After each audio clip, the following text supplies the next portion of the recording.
Assalamualaikum warahmatullahi wabarakatuh.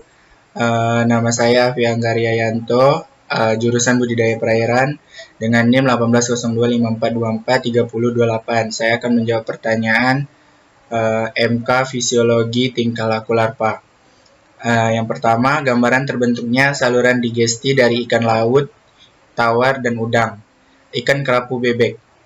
Gambar pertama itu irisan melintang perkembangan saluran pencernaan rongga mulut. Yang kedua, udang. Sistem pencernaan dari udang. Itu sistem pencernaannya ada A itu anus, DG itu digestive gland, MG itu midgut, FROV itu proventriculus, PD itu posterior diverticulum of midgut, AD itu anterior diverticulum of midgut, M itu mulut, OS itu oesophagus, dan R itu rektum. Ada lambung, itu yang digambar mulut, kelenjar pencernaan, lalu usus. Hepatopankreas. Contoh gambarnya. Midgut atau usus. Contoh gambarnya. Selanjutnya ikan mas. Sistem pencernaan ikan mas terdiri dari saluran pencernaan dan kelenjar pencernaan.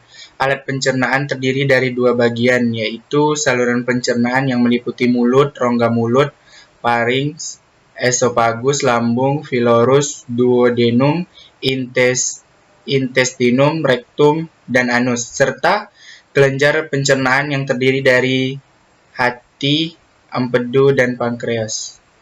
Sumber. 2. Kondisi enzim pada saat larva dan dewasa ikan.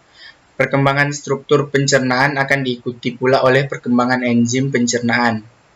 Handayani 2006. Sistem pencernaan dan fungsi enzimatik pencernaan pada stadia larva masih sangat sederhana dan belum berkembang secara sempurna. Struktur sistem pencernaan yang masih sederhana pada larva diyakini berkorelasi pula dengan rendahnya produksi enzim pencernaan. Dabrowski dan Glogowski 1977.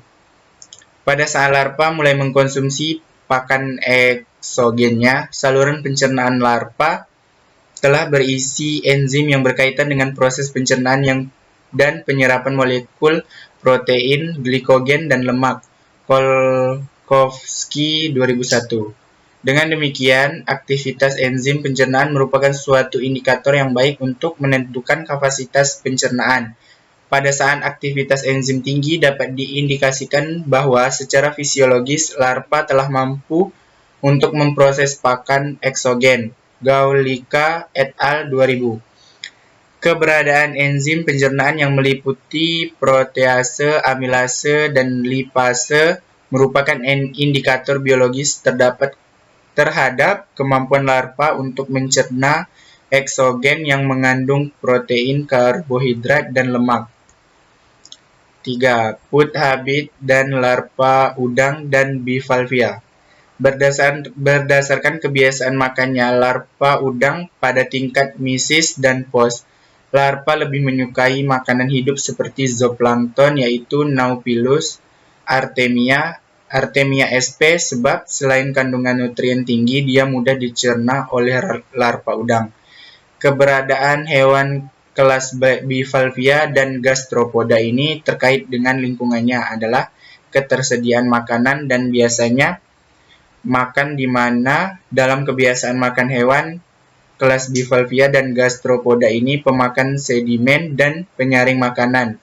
Substrat pada zona litoral tersebut adalah sedimen pasir dan lumpur yang juga ditemukan dalam pencernaan hewan-hewan tersebut. Larva terkadang ada yang dominan besar sendiri. Apa yang terjadi? Karena adanya pakan alami, maka larva tersebut bisa tumbuh besar dengan sendirinya.